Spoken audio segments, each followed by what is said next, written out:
Hare Krishna, Radhe Radhe. Welcome to my channel. आशा करती हूँ आप अच्छे होंगे, स्वस्थ होंगे और मंगल में होंगे। आप सभी को बैसाख मास के छठे दिन की ढेर सारी शुभकामनाएं।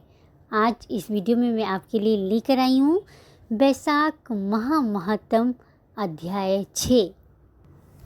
इस बैसाख मास महत्तम अध्याय 6 सुनने से, इस महत्तम को सुनने मात्र से बैसाख माह के व्रत के बराबर फल प्राप्त होगा। इसलिए बैसाख मास महत्तम अध्याय 6 अवश्य सुनिएगा। बैसाख मास में किसी पवित्र नदी में या किसी धार्मिक स्थल पर स्नान, व्रत, पूजा पाठ करने से जन्म जन्मों के हमारे पाप नष्ट हो जाते हैं। इस मास में किया हुआ कोई भी कर्म का फल हमें अधिक होकर मिलता है।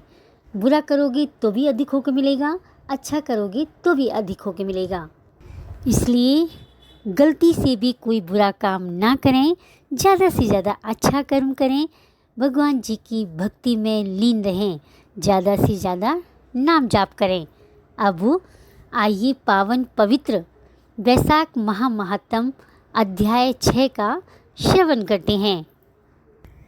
भगवान श्री कृष्ण कहते हैं कि अगर बैसाख मास में व्रत, पूजा पाठ करने से, स्नान करने से पूरे 1 साल की पूजा के बराबर फल प्राप्त होता है। हमारी मधुसूदन भगवान श्री हरि की भक्ति प्राप्त होती है और उनका पूजन बैसाख मास में करने से आपको 1 साल पूजा पाठ करने का फल प्राप्त होता है। तो क्यों ना हम बैसाख महा स्नान का पर्व का पूरा लाभ उठाएं, ऐसे ही खाली ना जाने दें।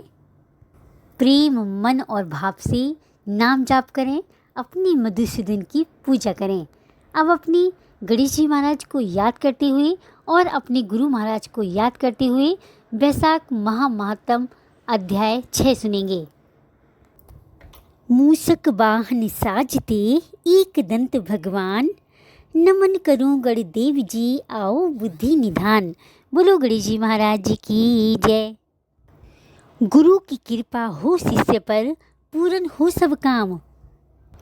गुरु की सेवा करत ही मिले ब्रह्म का धाम। बोलो अपने अपने गुरु महाराज की जय। लक्ष्मी नारायण भगवान की जय, अपनी श्री हरि की जय।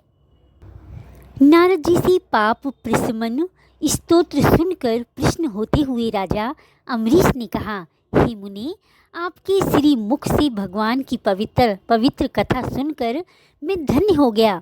अब कृपया मुझे ये बताएं कि बैसाख माह के व्रत का क्या विधान है।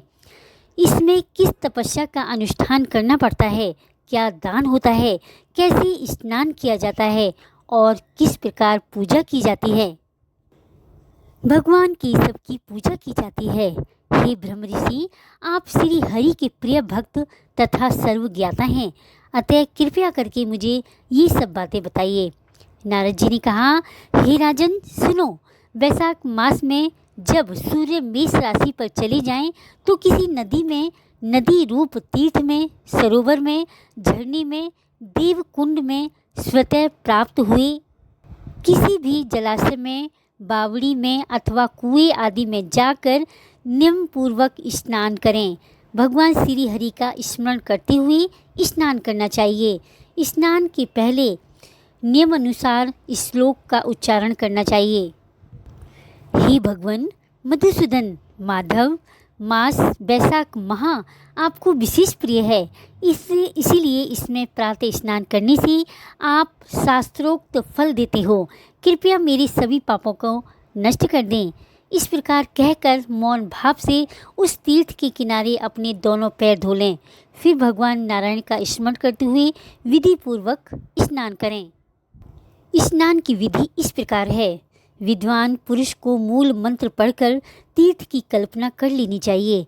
ओम नमो नारायणाय, यह मंत्र ही मूल मंत्र कहा जाता है। यह मंत्र ही मूल मंत्र कहा गया है। पहले हाथ में कुश लेकर विधि पूर्वक आचमन करें। तथा मन और इंद्रियों को संयम में रखते हुए बाहर भीतर से पवित्र रहें। फिर 4 हाथ का चौकोर मंडल बनाकर उसमें भगवती श्री गंगा जी का आवाहन करें और प्रार्थना करती हुई कहें, हे माँ गंगे, तुम भगवान श्री विष्णु के चरणों से प्रकट हुई हो। भगवान श्री विष्णु ही तुम्हारे देवता हैं, इसलिए तुम्हें वैष्णवी भी कहते हैं। हे देवी, तुम जन्म से लेकर मृत्यु तक समस्त पापों से मेरी रक्षा करो। स्वर्ग, पृथ्वी और अंतरिक्ष में कुल 3.5 करोड़ तीर्थ हैं, ऐसा वायु देवता का कथन है। माता, वे सभी तीर्थ तुम्हारे अंदर मौजूद हैं। देवलोक में तुम्हारा नाम नंदिनी और नलिनी है। इनकी सेवा दक्ष, पृथ्वी, व्यंगदा, विश्वकाया, शिवा, अमृता, विद्याधरी, महादेवी, लोक प्रसादिनी, श्रीमकरी, जाह्नवी, शांता और शांति प्रदायिनी आदि तुम्हारे अनेक नाम हैं। स्नान के समय इन पवित्र नामों का स्मरण कथन करना चाहिए। इससे तिरुपथगामिनी भगवती गंगा वहाँ उपस्थित हो जाती हैं। 7 बार उपयुक्त नामों का जाप करके संटपुट के आकार में दोनों हाथों को जोड़कर उसमें जल लें और 4, 6 या 7 बार मस्तक पर डालें। इस प्रकार स्नान करके पूर्ववत मृतिका का मिट्टी को भी विधिवत अभिमंत्रित करें और उसे शरीर में लगाकर नहा लें।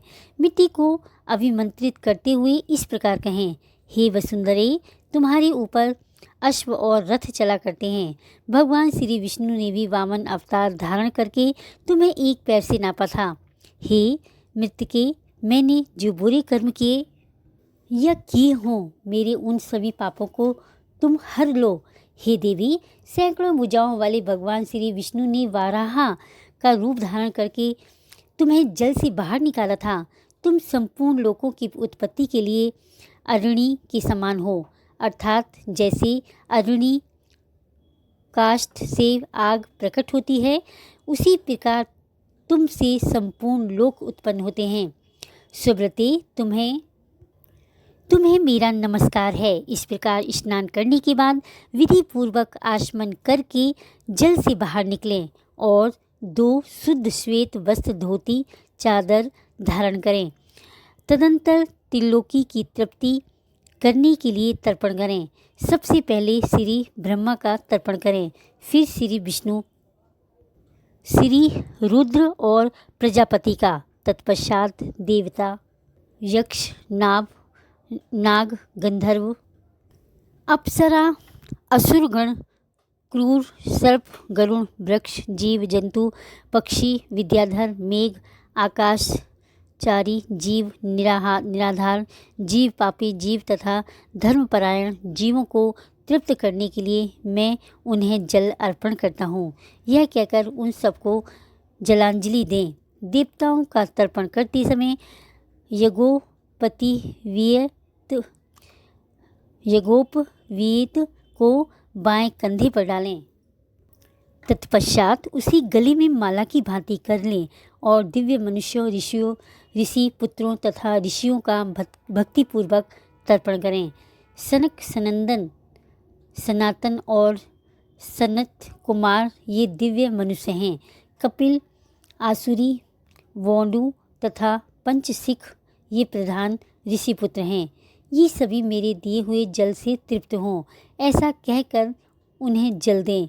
उसी प्रकार मारीचि, अग्नि, अंगिरा, पुलस्त्य, पुलह, कृतु, प्रचेता, वशिष्ठ, नारद तथा अन्यान्य देव ऋषियों एवं ब्रह्म ऋषियों का अक्षत सहित जल के द्वारा तर्पण करें। इस प्रकार ऋषि तर्पण करने के पश्चात यज्ञोपवीत को दाएं कंधे पर रखकर बाएं घुटने को पृथ्वी पर टेक कर बैठें। फिर अग्रिस्वात, सौम्य, अविस्मान, उसमें कव्यवाट, नलय, अनल, वहिष्पद, पिता, पितामह आदि तथा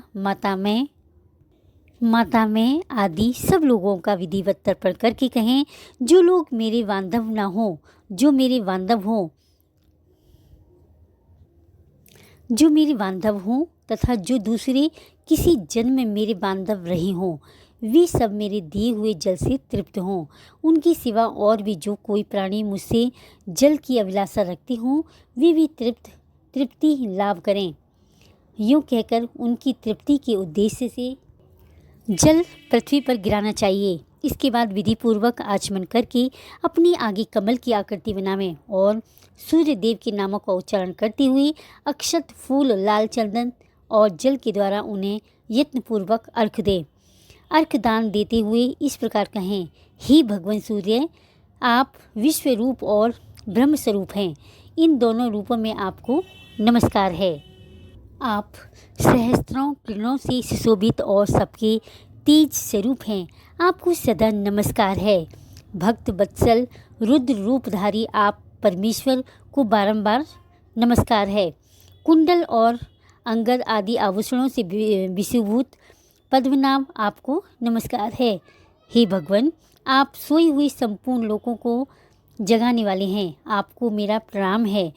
आप सदा सबके पाप पुण्यों को देखा करते हैं। सत्यदेव आपको नमस्कार है। भास्कर मुझ पर प्रसन्न होइए। दिवाकर आपको नमस्कार है। प्रभाकर आपको नमस्कार है।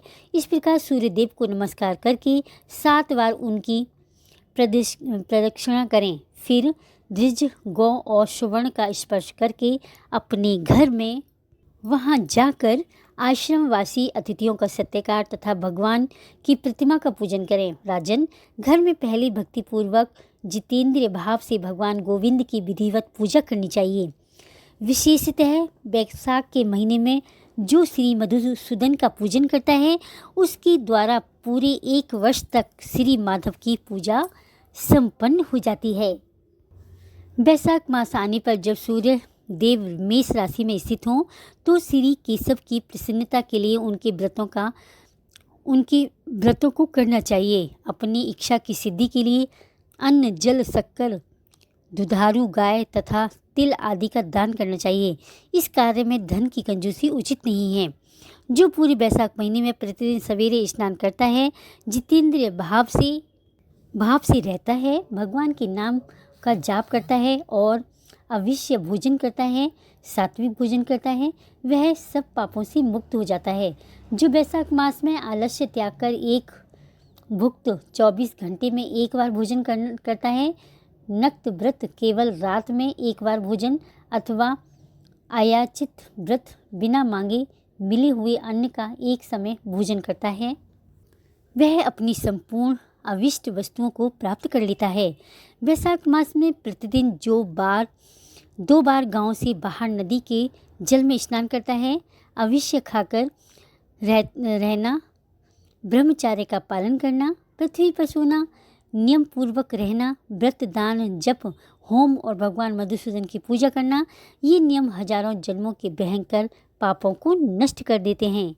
जैसे भगवान माधव ध्यान करने पर सारे पाप नष्ट कर देते हैं, उसी प्रकार नियम पूर्वक किया हुआ माधव मास का स्नान भी समस्त पापों को दूर कर देता है। बैसाख महत्तम अध्याय 6 संपूर्णम। कल अध्याय 7 में आगे की कथा सुनेंगे। देखो, मानव जीवन मिलना बहुत ही मुश्किल है और हम बहुत ही भाग्यशाली हैं जो हमें मानव जीवन मिला। ऊपर से हमें श्री हरि की भक्ति मिली और श्री हरि की कृपा मिली है, तभी हम बैसाख मास महत्तम सुन पा रहे हैं और मैं आपको सुना पा रही हूँ। देखो, पल पल आयु कम हो रही है और हम हर क्षण मृत्यु की तरफ जा रहे हैं। जीवन एक मटकी की तरह है। जीवन एक फूटे हुए मटकी की तरह है जो भरने के साथ साथ खाली भी होना शुरू हो जाता है।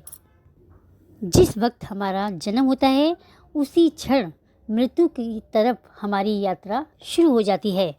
भगवान श्री कृष्ण की कृपा है और अभी भी समय है। अच्छे कर्म करके अपना जीवन सफल बना लो। याद रखो, मन में बसा लो, जीवन का कोई भरोसा नहीं, अभी है अभी नहीं। इसलिए ज़्यादा से ज़्यादा नाम जाप करके जन्म और मृत्यु के चक्कर से छुटकारा पालो। कलयुग केवल नाम आधारा, सुमिरि सुमिरि नर उतरहि पारा। केवल नाम जाप करने से ही हमें शक्ति, मुक्ति, भक्ति, श्री हरि हरि की प्रीति, प्रेम हमें मिल सकता है, हमारा कल्याण हो सकता है। इसलिए अपनी हर सांस के साथ प्रेम से हर पल सिर्फ नाम जाप करते रहो। हरे कृष्ण कृष्ण कृष्ण हरे हरे, हरे राम राम राम हरे हरे। इस वीडियो को ज़्यादा से ज़्यादा अपने फ्रेंड्स में शेयर करें। वैशाख मास का महत्व सबको पता चलना चाहिए और ये भी एक सेवा है। अगर आपने गुरु दीक्षा ले रखी है तो जो गुरु जी ने नाम दिया है वो भगवान जी का नाम जाप करें, या आप महामंत्र का जाप करें, या ओम नमो भगवते वासुदेवाय नमः का भी जाप कर सकते हैं। महामंत्र है हरे कृष्ण कृष्ण कृष्ण हरे हरे, हरे राम राम राम हरे हरे। कल मिलते हैं एक नई वीडियो के साथ। वैशाख मास महत्तम अध्याय 8 में सुनेंगे आगे की कथा। तब तक के लिए स्वस्थ रहें, मस्त रहें, अपने परिवार के साथ एंजॉय करें, भक्ति में आगे बढ़ें। हरे कृष्णा, राधे राधे। वीडियो अच्छी लगी हो तो लाइक करें, कमेंट करें। मीनूस लाइफ स्टाइल को सब्सक्राइब करना ना भूलें। राधे राधे।